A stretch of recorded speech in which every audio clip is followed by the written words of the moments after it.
Boa noite. A Polícia Civil mantém a ofensiva contra a pirataria de internet e TV a cabo em Minas com o objetivo de combate à sonegação fiscal. O gato desses serviços, assim como o de energia elétrica ou água, é enquadrado como furto com punições de multas ou prisão de até 8 anos. A Copasa, a gente registra por mês uma média de 1.300 casos aqui no estado.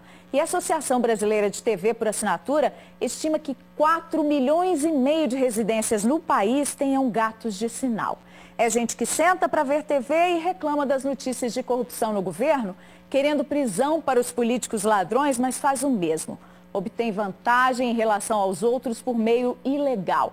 E aí, gato é ou não é corrupção? Veja só. Otto é diretor de uma empresa que oferece serviço de internet há 20 anos. Nessas 2 décadas, foi preciso investir em tecnologias para não sofrer com o uso indevido do sinal, o popular gato. Como a gente trabalha com algumas tecnologias que são rádio e que o sinal fica livre, a gente foi desenvolvendo ferramentas que esse sinal fosse restrito somente aos nossos usuários. Então, assim, houve um investimento da empresa para poder evitar esse tipo de problema. Quando o assunto é a TV por assinatura, o combate ao gato é mais difícil. A Associação Brasileira de TV por Assinatura estima que no país existem 4,5 milhões de residências com decodificadores piratas. O número representa 18% do total de assinantes e isso gera prejuízo. O que acontece é que o usuário que paga acaba sendo penalizado por um custo maior, porque ele tem que pagar para os que não pagam. As operadoras, todo esse investimento em segurança que elas estão fazendo, cai na conta do usuário que paga. A Polícia Civil alerta que a prática é crime. Isso serve para internet, TV, água ou energia elétrica. Furto de energia elétrica é uma conduta já prevista no Código Penal, no artigo 155. Tem uma pena prevista de 1 a 4 anos. Então, se a pessoa subtrai de forma indevida uma energia elétrica, é uma figura equiparada que é prevista no parágrafo 3º desse artigo. Quem for vítima desse crime deve procurar a polícia. E a polícia, ao ser acionada, também acionará a perícia técnica para que possa ser avaliado o que está acontecendo e identificado qual a forma de furto está ocorrendo no local. Os crimes de corrupção e sonegação comprometem os serviços prestados pelo Estado à população, ainda mais em casos de tragédia. E Minas acaba de passar por outra com a chuva. Subiu para 4 o número de mortos no distrito de Nicolândia, em Resplendor, no Vale do Rio Doce, por causa do temporal com enchente e destruição desse fim de semana. O corpo de uma mulher foi encontrado no início dessa tarde. Uma idosa de 64 anos, levada pela correnteza, continua desaparecida. O cenário por lá é desolador. Pelas ruas enlameadas do distrito, as pessoas andam sem saber como recomeçar a vida. Só essa roupa e essa bolsa, hein? Não tem nada, caiu tudo. Em Nicolândia moram cerca de 800 famílias. A tempestade que atingiu o povoado derrubou 40 casas. Para se ter uma ideia da força da água, o poste ficou tombado. Várias casas lá na frente foram derrubadas e esse ônibus aqui, que estava parado lá no fim da rua, foi arrastado por 200 metros e ficou encalhado aqui na lama. Neste local também havia uma casa à beira do córrego. Só restou o alicerce. Peguei o pai, a mãe, a minha mulher, meus 2 meninos, subi lá para cima. Ficamos lá em cima. Em cima do telhado. Em cima do telhado. O acesso à Nicolândia ficou comprometido e um desvio de 60 quilômetros teve de ser feito. Mesmo assim, as pessoas que levam ajuda humanitária têm dificuldade para chegar ao distrito. 151 pessoas estão desalojadas e 127 desabrigadas. 14 ficaram feridas. O município decretou situação de emergência. Quem quiser fazer doações para os moradores de Nicolândia, em Resplendor, pode procurar o Sindicato Rural de Governador Valadares. Rua São João, 192, no centro. O telefone é o 3212-8900, código 33. A chuva também causou estragos no acesso a Mendes Pimentel, no Vale do Rio Doce. Funcionários do DR, o Departamento de Estradas e Rodagem, trabalham na construção de um desvio para que os veículos voltem a trafegar pela MG 417. A ponte que liga a cidade até Governador Valadares foi destruída no fim de semana. As águas do córrego Indaiá e do rio Mantena subiram demais durante o temporal e levaram a estrutura usada para a travessia dos moradores. Agora, eles são obrigados a dar uma volta muito grande para chegar a Valadares, quase 20 quilômetros a mais. Ainda não há previsão de quando essa obra de reconstrução ficará pronta. Veja agora como é que fica o tempo nesta terça em Minas.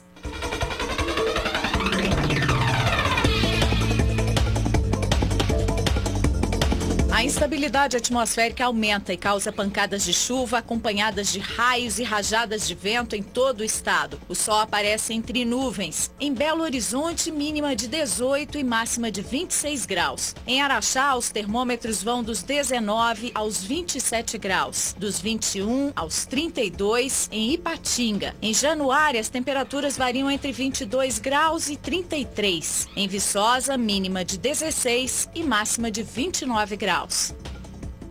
Deve ser concluído nos próximos dias o inquérito sobre o caso de um personal trainer suspeito de estuprar 2 jovens em Belo Horizonte. A delegada responsável pela investigação deu entrevista ao Jornal da Alterosa. Ela disse que as vítimas reconheceram o homem que se apresentou à polícia e está proibido de deixar a cidade. Imagens das câmeras de segurança do prédio no bairro Estoril serão utilizadas no inquérito que apura as denúncias de estupro e tentativa contra Rodrigo Alcântara Figueiredo. O personal trainer mantinha um perfil no Instagram que teria sido usado para atrair mulheres para o flat que ele alugava. Segundo as vítimas, o personal fazia contato pelo aplicativo, dizendo que precisava captar pessoas para divulgar o treinamento de calistenia, modalidade de exercícios que inclui abdominais e agachamentos.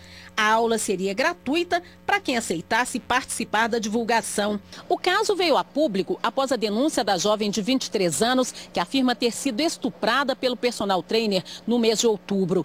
De acordo com o síndico, ela deixou o local chorando e em seguida voltou com a polícia. Um outro boletim de ocorrência já havia sido registrado contra o personal no mês de março por outra jovem, desta vez uma de 18 anos. Rodrigo Alcântara não reside mais aqui no flat. De acordo com o síndico, o contrato dele foi rescindido logo que o caso foi parar na polícia. Em nota, a administração do condomínio afirma que não compactua com esse tipo de atitude. 4 pessoas já prestaram depoimento na delegacia especializada. Entre elas, as mulheres que reconheceram o suposto agressor por meio de fotos. Ambas as vítimas alegam que primeiro começou com avaliação normal, em tese, né? Com tirar medidas e etc. E após, no momento em que elas iam fazer um abdominal, as duas relataram que era em cima da cama, ele imediatamente partia, assim, em tese, partia para cima delas e tudo, já com camisinha, etc. Ele negou a prática do crime sexual, confessou que de fato estava desenvolvendo um projeto, na área dele, profissional dele, e que ele buscava parceiras, através do aplicativo Instagram. A delegada alerta para os cuidados necessários a fim de se evitar ser vítima desse tipo de crime. A partir do momento em que você marca um encontro em tese profissional, ou seja, no caso, um encontro amoroso, com uma pessoa que você não conhece, com uma pessoa que você não tem referência, com uma pessoa que você nem sabe se aquele nome é o dela de verdade, procurar saber quem é a pessoa, ir acompanhada de uma amiga, de um amigo, saber o tempo todo, os pais, ou alguma colega, alguma amiga, saber onde você está, deixar claro para aquela pessoa que você está se propondo a conhecer, que você tem pessoas que sabem que você está ali. O tumulto entre policiais militares e manifestantes que protestavam contra a PEC 55 do teto para gastos públicos na última sexta-feira será apurado também pela Ouvidoria Geral do Estado. O ouvidor de polícia Paulo Alckmin pediu hoje a abertura de procedimento para investigar o ocorrido. Durante o protesto, a PM utilizou bombas de efeito moral para que manifestantes, a maioria deles estudantes, liberassem a Avenida Antônio Carlos na Pampulha. Tiros de bala de borracha foram disparados. Pelo menos 15 pessoas ficaram feridas. O ouvidor pediu ao secretário de Direitos Humanos, Nilmário Miranda, um relatório sobre o tumulto. Outra solicitação é para que os policiais envolvidos não sejam investigados apenas pela Corregedoria da PM, mas também pela Promotoria de Direitos Humanos. Na sexta-feira, o governador Fernando Pimentel, por meio de rede social, lamentou o que aconteceu e anunciou que os excessos que possam ter ocorrido serão apurados com divulgação à sociedade. Ele disse ainda ser a favor da liberdade de manifestação dentro dos princípios democráticos e dos ordenamentos legais. E os moradores de Esmeraldas, na Grande BH, protestaram na porta da prefeitura contra a situação em que se encontram os estudantes da rede pública. Os alunos estão deixando de ir às aulas por falta de transporte escolar. A população também reclama de outros serviços essenciais que não estão sendo prestados pelo poder público. Transporte escolar parado há 2 semanas, lixo acumulado nas ruas. As imagens são de moradores de Esmeraldas que reclamam do caos na cidade. A área da saúde a gente também não tem médico lá no posto de saúde, a gente não encontra médico lá. Tem gente que não tem jeito de vir de a pé, está faltando muita gente na escola, às vezes tem que parar a aula, não pode dar prova, não pode dar trabalho avaliativo. O motivo seria a falta de pagamento de funcionários terceirizados. Esse motorista do transporte escolar que não quis aparecer diz que não recebe há 3 meses. Tem muita gente se dependendo até de ajuda de outras pessoas para estar mantendo a casa deles. Nessa segunda-feira, alunos, moradores e profissionais afetados levaram apitos e cartazes para a porta da prefeitura em protesto.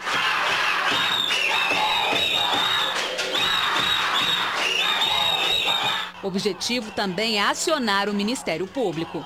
Em vídeo publicado nas redes sociais no último dia 4 de novembro, o prefeito Glacialdo de Souza Ferreira prometeu que todos os pagamentos serão feitos até o dia 30 de novembro e disse ainda que os serviços estão funcionando. Até o dia 30 de novembro, toda a folha será paga relativa ao mês de outubro. É necessário dizer a toda a nossa população que os serviços básicos estão em plena continuidade. A população que é carente e que precisa desse recurso. Acabar esse abandono, esse descaso com a gente, porque nós estamos cansados de sofrer. Nós não somos cachorros, nós somos seres humanos e temos que ter dignidade para viver. Uma família de Sobralha, no Vale do Rio Doce, vive a angústia da notícia de um jovem que morreu tentando fazer a travessia da fronteira do México para os Estados Unidos. Ele se arriscou na ilegalidade porque tem parentes em Boston e pretendia ganhar dinheiro no país norte-americano para melhorar a vida de recém-casado. O tio dele, que mora lá, recebeu um telefonema do México sobre o encontro do corpo, que ele reconheceu por foto enviada por telefone. E nesse fim de semana teve que comunicar à mulher e aos pais do rapaz. Nas mãos de Tainá, a lembrança do último passeio que fez com o marido.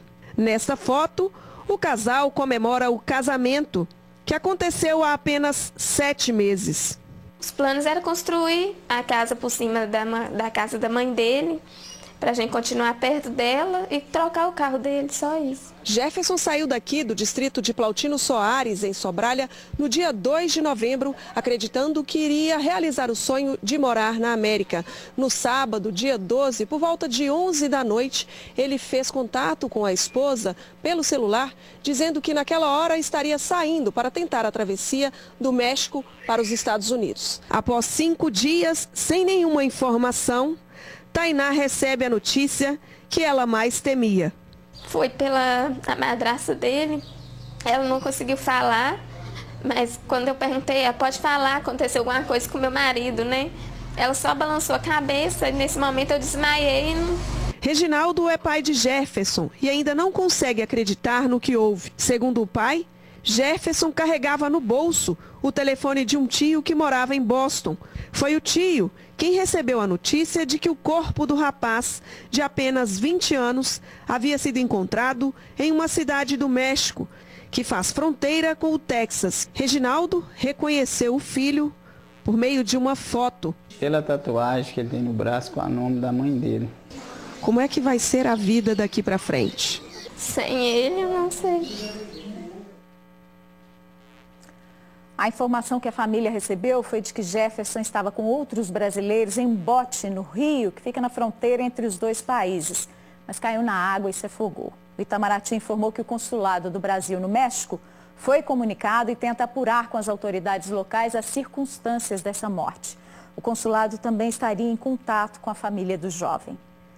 O Superior Tribunal de Justiça adiou por 5 dias a tramitação da votação na Assembleia Legislativa do pedido de abertura de processo contra o governador Fernando Pimentel, investigado pela Operação Acrônimo e suspeito de corrupção passiva e lavagem de dinheiro quando era ministro de Dilma Rousseff. O pedido foi feito por deputados da oposição que alegam não ter tido acesso integral aos documentos da investigação contra o governador. A decisão de pedir a autorização da Assembleia para processar Pimentel foi tomada pelo próprio STJ em 5 de outubro. O prazo final para a votação do processo estava marcado para o dia 23, quarta que vem, mas agora deve ficar para a semana que vem. Nesse domingo, houve manifestação do movimento Vem Pra Rua na Praça da Assembleia, em Belo Horizonte, em favor da abertura do processo e pelo fim do foro privilegiado. O governador tem maioria na Casa Legislativa, mas nesse fim de semana exonerou 4 secretários que têm mandatos de deputados para que votem pela rejeição à abertura de processo contra ele. Enquanto isso, os adjuntos respondem pelas pastas de esporte, saúde, turismo e desenvolvimento integrado. Após a votação, os titulares serão reempossados nas secretarias. E o presidente Michel Temer se reunirá nesta terça com governadores para discutir as dívidas dos estados, que ele reconheceu que estão praticamente quebrados, nas palavras dele mesmo, durante a reunião do Conselho de Desenvolvimento Econômico e Social hoje. O ministro da Casa Civil, Eliseu Padilha, disse que os governadores apresentarão propostas que serão avaliadas pelo ministro da Fazenda. Henrique Meirelles tem falado que a melhor forma será a de financiamento direto aos estados. A presença do governador Fernando Pimentel ainda não foi confirmada. 2 cenas chamaram a atenção de moradores do centro-oeste do estado e do sul de Minas também nesse fim de semana. Em Varginha, uma jovem tirou a roupa e entrou na fonte da praça, no centro da cidade, completamente nua. Ela dançava e cantava. Centenas de pessoas presenciaram a cena e gravaram com o celular. A mulher poderia ter sido detida por ato obsceno, que é crime com pena de detenção de 3 meses a 1 ano ou multa. Para a sorte dela, ninguém registrou um boletim de ocorrência e nem a polícia passou pelo local. Em Formiga, também teve um cidadão pelado em público. Clientes de uma loja de conveniência não acreditaram ao ver um homem pelado, só de tênis, entrar no estabelecimento. Ele entrou na loja, brincou com quem estava no local, comprou cerveja e bebeu no gargalo da garrafa tranquilamente. Ele ainda pediu um cigarro a um cliente. Dá um pra mim. Dá um pra mim. Cigarro? É um cigarrinho. Depois de causar alvoroço no estabelecimento, o peladão juntou as roupas que tinha deixado sobre o balcão, se despediu e foi embora. Desculpa. Depois de 31 anos de idade na Formiga, eu tive que ver um trem desse. Pedir desculpa, então tinha noção do que estava fazendo, né? A seguir, uma startup mineira aposta em um negócio que deixa comércio e consumidores satisfeitos. A gente volta já. Minas Gerais reúne várias startups de sucesso. São aqueles modelos de negócio que crescem rapidamente e geram lucros cada vez maiores. Uma delas foi eleita a melhor de 2016 por trabalhar com um sistema que devolve parte do dinheiro de uma compra para o consumidor. A empresa movimenta milhões de reais por ano no comércio pela internet e neste pretende chegar a 1 bilhão.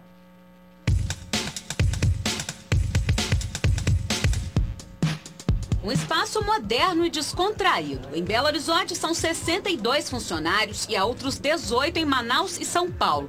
Criada há 5 anos por esses 2 colegas de faculdade, a Melius vem conquistando um mercado novo no Brasil, o de cashback. Em tradução livre, o seu dinheiro de volta. Por exemplo, se o Melius gera uma venda, um usuário nosso entra no nosso site e é redirecionado para o site da Netshoes ou para da Submarino e ele finaliza a compra lá, a loja nos paga um valor por ter gerado essa venda. É justamente parte dessa comissão, né, que a gente reparte com o usuário final. E alguns dias depois, pode variar entre 15 dias, 30 dias, ele já consegue resgatar esse dinheiro para a conta bancária dele, caso ele já tenha atingido o valor mínimo ali de R$20. Segundo os diretores, a empresa tem hoje 2.000 parceiros e mais de 2 milhões de clientes. No ano passado, movimentou 320 milhões de reais. A meta para este ano é alcançar 1 bilhão. E mais, foi eleita a melhor do setor pela Associação Brasileira de Startups. Um reconhecimento muito importante, é a prova de que tudo que a gente fez ao longo dos 5 anos e o que a gente continua fazendo hoje está sendo reconhecido, né, pelo público, pelas pessoas, pelos clientes, que ainda é só o começo, a gente pode fazer muito mais. No início, a empresa trabalhava apenas com lojas online, mas em julho levou o sistema de cashback a parceiros físicos, como essa choperia da capital. Ao pagar a conta, o cliente pede o benefício, informa o número do celular e recebe na hora uma mensagem com o valor que será devolvido. Basta se cadastrar no site da startup. No nosso caso, o cliente ele ganha 5% depositado na conta do valor da consumação total. Então isso acaba que atrai um público maior, acaba sendo um atrativo maior para casa. É isso aí. Fique agora com o Noticiário Nacional no SBT Brasil. Amanhã a gente está de volta. Boa noite, uma ótima semana.